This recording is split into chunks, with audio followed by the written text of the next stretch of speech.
علیکم ورحمۃ اللہ وبرکاتہ۔ امید ہے کہ آپ سبھی حضرات اچھے سے ہوں گے، ٹھیک ہوں گے۔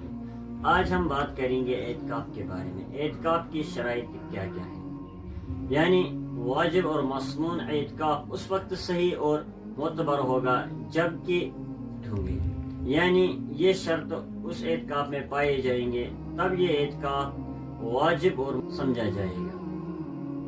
نمبر 1، اعتکاف کے لیے شرط ہے کہ مسلمان ہونا، لہذا کافر کا اعتکاف کرنا معتبر نہیں، اور اسی طرح عاقل اور بالغ ہونا بھی ضروری ہے، لہذا پاگل اور بچے کا اعتکاف کرنا معتبر نہیں۔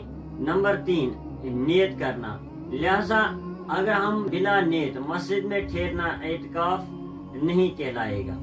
اسی طرح تیسری شرط یہ ہے کہ مرد کا ایسی مسجد میں اعتکاف کرنا کہ جس میں 5 وقت نماز باجماعت کے امام اور مؤذن باقاعدہ موجود ہو، لہذا ویران مسجد میں اعتکاف کرنا معتبر نہ ہوگا۔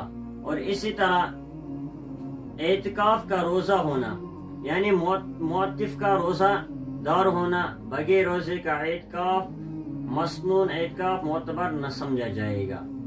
اور معتکف کا جنابت اور حیض و نفاس سے پاک ہونا، لہذا حد سے اکبر کے ساتھ مسجد میں اعتکاف کرنا ہرگز درست نہ ہوگا۔ امید